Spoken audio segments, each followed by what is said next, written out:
Thrifting ain't easy, unless you're watching me.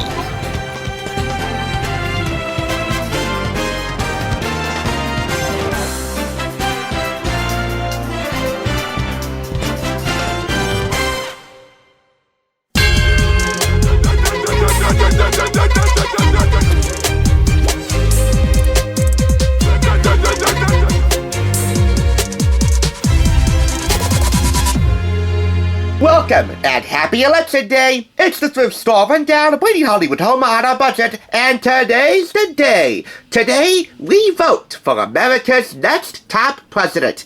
It won't be easy, but around here I have a few ways to make it bearable. And we begin, as always, by making it delicious. Because nobody can go to the polls on an empty stomach.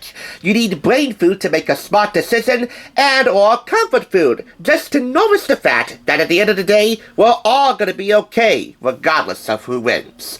So with that in mind, I bring you first, Mario Batali's Big American Cookbook, 250 favorite recipes from across the USA.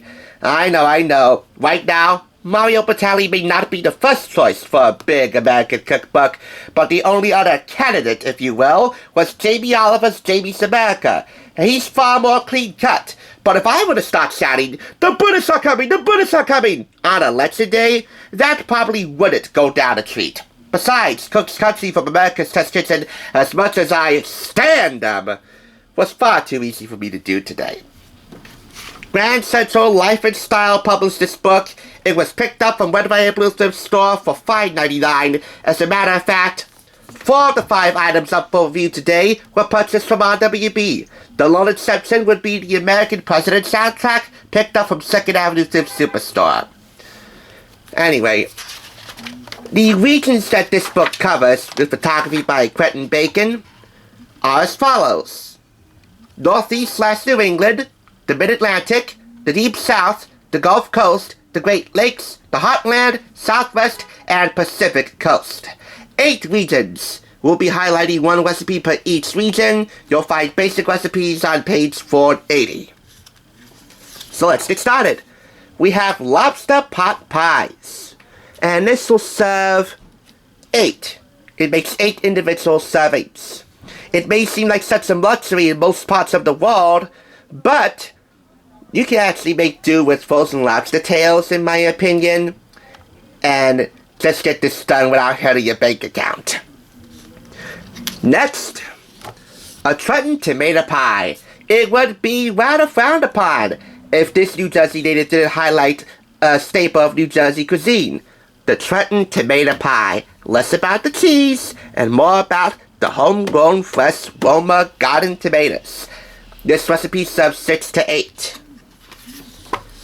Next, biscuits and sausage gravy. Obviously, a staple of the South, which will make 10 to 12 biscuits with plenty of gravy to serve on top, or alongside if you wanted some sort of side dish. Kind of frowned upon because, well, biscuits were meant for smothering in sausage gravy. Next up, the po' boy, a staple of New Orleans. Made simple with this cookbook. It'll make 6 hearty servings. And as we reach the halfway mark, I'd like to remind you that Mario Batali, alongside co-author Jim Webster, do a fine job explaining why these recipes are so indigenous and unique to the regions that they were developed in. A lot of times it's the ingredients. A lot of the times it's the method. But they're all easily adaptable for home kitchens across the country. Next, chicken paprikas. We're in the Great Lakes region, and this is where we get a little bit ethnic. After all, part of telling the story of America's heritage through our dinner plates and cookbooks is to tell the story of global inspiration. After all, it's really the global flavors that makes our global palates go around. Chicken paprikas, which serves 4 to 6. Moving on. Bison ribeyes. If there was ever a ribeye worth your attention, it would be this capital bison ribeye. We're certainly going maybe 2 legs up the traditional ribeye steak with this. It'll serve 4 to 6. It's peppered with a coffee rub and seared to a perfect medium rare, ideally over an open campfire. But hey, you can get a grill or an oven and get the job done.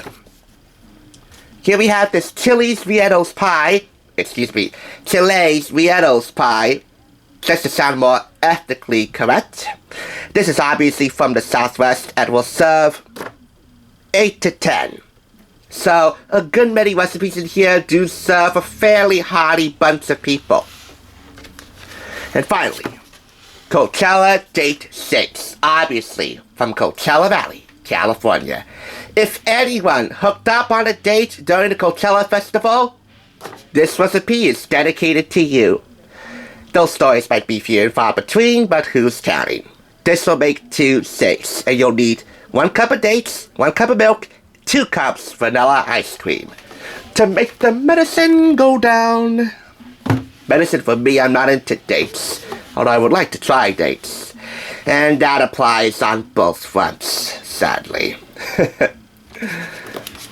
As one could expect of master photographer Quentin Bacon, especially with a last name like Bacon, the photographs in here, and there's a photo for every recipe, are absolutely delicious looking. And the stories are oftentimes humorous, mostly heartfelt, and always interesting. If somebody were to write a history book about great American cuisine, well, we haven't really found it yet, but we have found a few contenders, Martha Stewart being one of them, Mario Batali, maybe up there. Ultimately, it's your call. This is an excerpt from his introduction here. It retails in the US for $40 and $52 in Canada. I mean, we like our cookbooks thick around here, and this one is thick with American spirit. To that end, it's definitely getting the full Moxie 5 out of 5 claps. I don't care who's doing it. Telling the story of America's heritage throughout dinner plates is everyone's responsibility, even if you can't cook. After all, you can't spell Big American Cookbook, or at the very least American Cookbook, without I Can Cook. Keep this in mind, and you will. And in time, you'll help to tell a story worth savoring. That's Mario Batali's Big American Cookbook. Let me show you what's on the ballot for later today. Kiss Beyonce. Well, yeah, why not? I'm not in the beehive per se, but I wouldn't pass that up. Thanks for tuning in. Just so you know, there's no limit to bringing Hollywood home on a budget. Please go ahead and check out another awesome review like this one by clicking here, and make sure you subscribe by clicking here. Until next time, I'll catch you, as I always do, on the flip side.